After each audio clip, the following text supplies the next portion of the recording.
दिनाच्या शुभेच्छा देण्यासाठी या ठिकाणी Govind Lolge sir GST officer आलेले आहेत.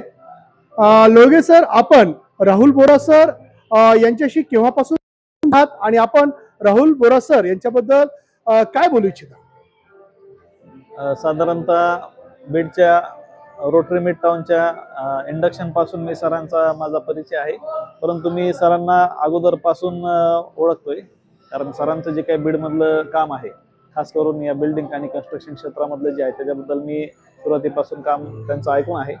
आणि मी सुद्धा काही कालावधीपूर्वी बांधकामाच्या अनुषंगाने सरांशी काही डिस्कशन जे केलं होतं आणि त्यांच्या बऱ्याचशा जे काही कन्सेप्ट आहेत त्या मला चांगल्या भावल्या होत्या, आवडल्या होत्या. आणि त्यांचा सुद्धा मी जे काही यूज जो आहे त्या कन्सेप्टचा माझ्या घर बांधकामासाठी करून घेतला होता. आणि सरांचं एक वैशिष्ट्य होतं किंवा आहे की जरी आपण एखादी साईट जर का करत असू आणि त्याचे जरी दुसरे कोणी इंजिनियर असले तरी त्या ठिकाणी सर आपलं मित्रत्वाच्या नात्याने योग्य तो सरांना प्रॉपरली वेळोवेळी जसं मागेल तसा सर देत होते.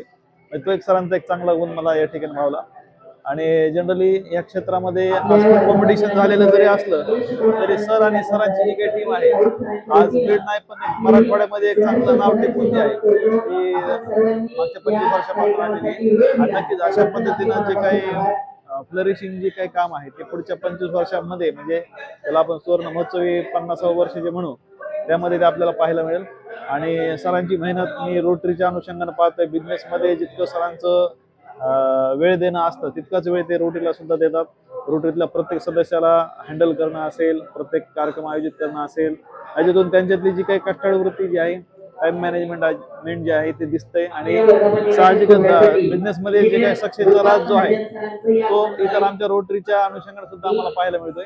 आणि सरांचं ही जे काही एकूण जो काही पर्सोना आहे तो पर्सोना सरांना इथून पुढचे जे काही 25 वर्षाचे जे काही महोत्सव असतील, सुवर्ण महोत्सव असेल, अमृत महोत्सव असेल किंवा अजून भविष्यामधला जो काही शतक महोत्सव असेल त्याच्यासाठी सरांना तिथपर्यंत घेऊन जाईल.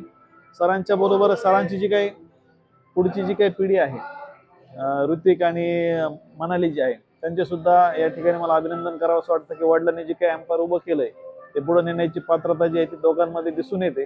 त्या पद्धतीचे शिक्षण ते घेत आहेत. आणि भविष्यामध्ये नक्कीच हे जे काही असोसिएशन जे आहे राहुल बोरा सरांचं, ह्याला नक्कीच एका वेगळ्या उंचीवर, महाराष्ट्र लेवलच्या वेगळ्या उंचीवर घेऊन जाण्यामध्ये ही जी काही पुढची पिढी जी आहे ती नक्कीच आपले योगदान देईल. आणि जे काही आज या ठिकाणी सरांनी रजत महोत्सव ठेवलाय त्याबद्दल सरांचे, त्यांच्या टीमचे आणि एकूणच बोरा परिवाराचे जे काही खूप खूप अभिनंदन करतो आणि पुढील प्रवासासाठी त्यांना शुभेच्छा देतो. धन्यवाद. फार फार आभार सर. थँक्यू.